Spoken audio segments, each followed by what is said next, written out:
अज़ीज़ तलबा अस्सलामु अलैकुम वरहमतुल्लाहि वबरकातुहू। उम्मीद है कि आप सब अपने अपने घरों में बखैर आफियत होंगे। अज़ीज़ तलबा, आज हम सबक नंबर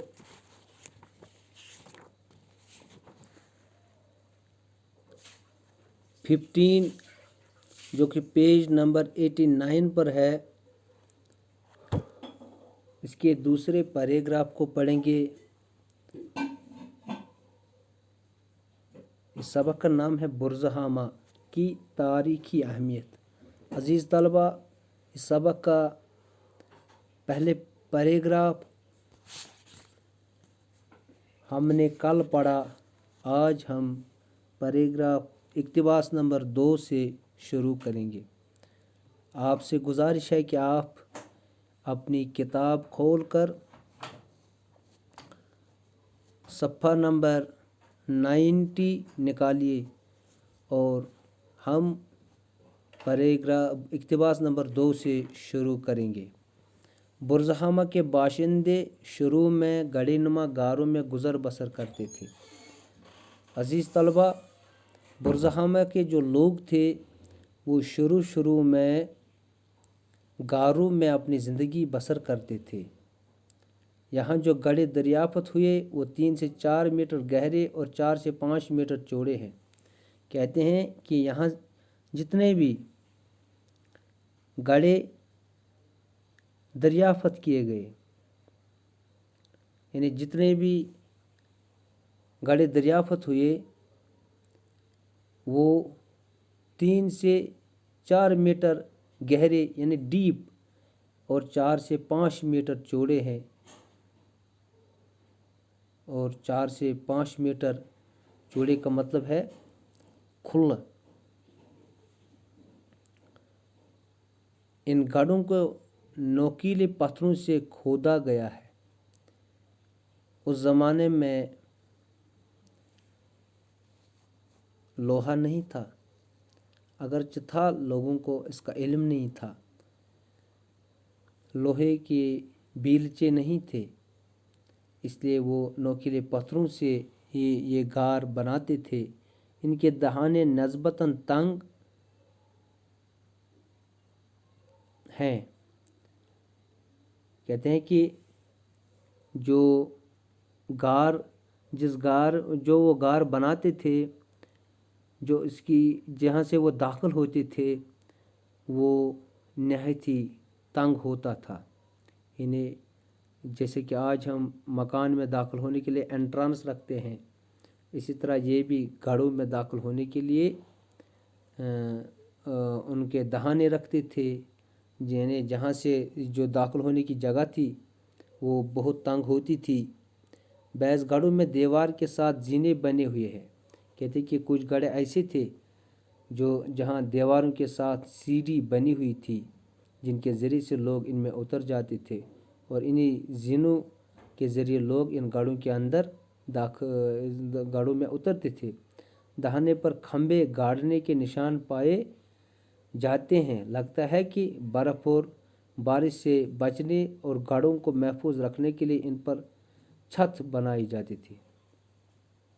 कहते हैं जहाँ से ये गारों में दाखिल होते थे इन गढ़ों में, तो वहाँ पर उन्होंने कुछ खंबे लगाए जिसको हम पिलर कहते हैं। ये इसलिए ताकि जब ऊपर से बर्फ़ आए या बारिश,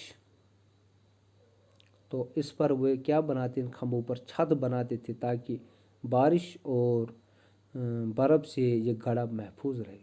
ये छत बोझ पत्थर की होती थी।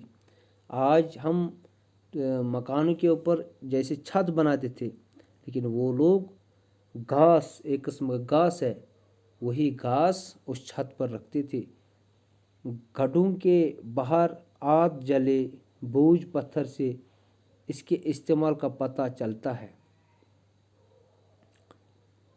तो कहते हैं कि ये जो गढ़े थे इनके बाहर आग जले बोझ पत्थर नज़र आते, बोझ के पत्ते।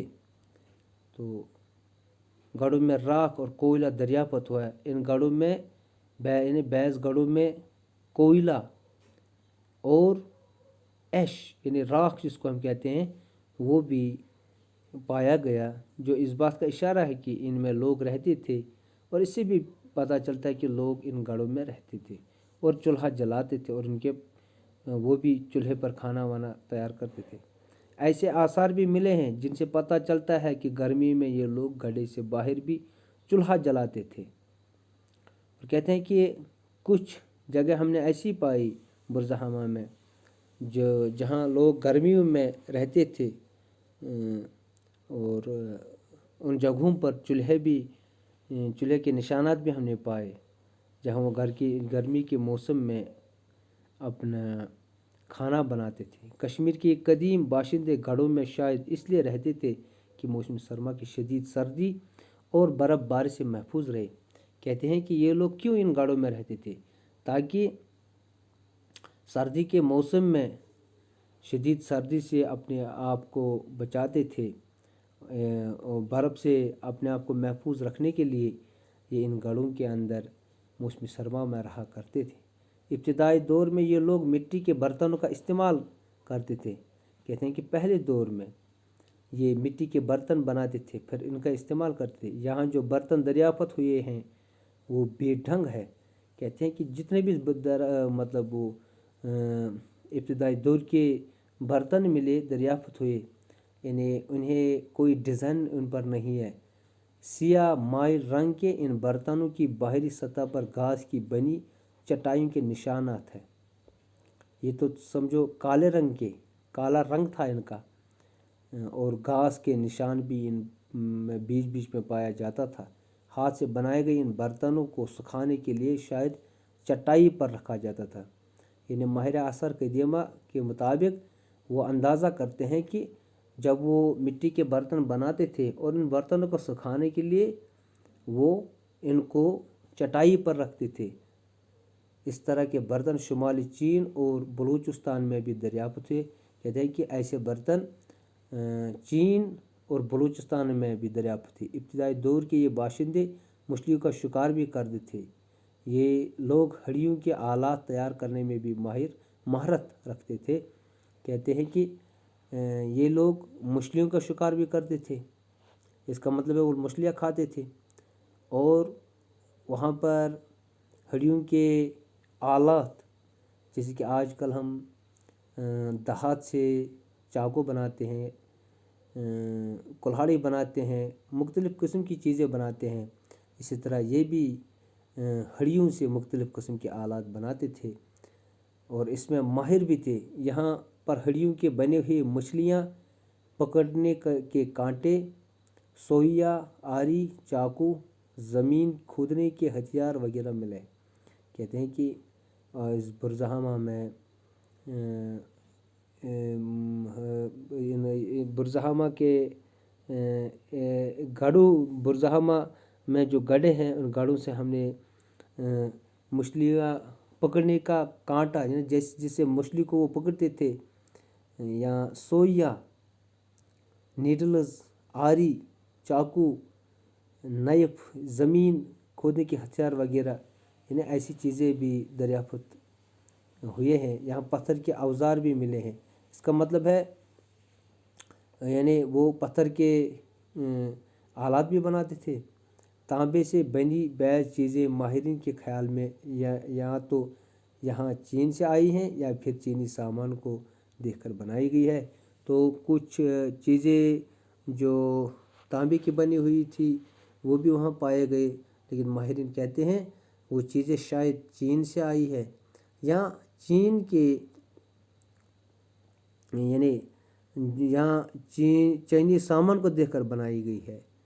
यानी ये चीन के लोग जिस तरह तांबे को मुख्तलिफ़ चीज़ें बनाती हैं, इसी तरह उनकी इस हुनर को देखकर उन्होंने भी ऐसी सामान बनाई थी। तो अज़ीज़ तलबा, इसी के साथ आज का सबक यहाँ पे ख़त्म करते हैं। इंशाल्लाह कल इस सबक के तीसरे इक़्तिबास को भी पढ़ेंगे। उम्मीद है कि आप सब लोग सब बच्चे इस सबक को पढ़ने के साथ साथ اس کو یاد رکھنے کی بھی کوشش کریں گے تاکہ کل امتحان میں آسانی ہو جائے۔ باقی شکریہ۔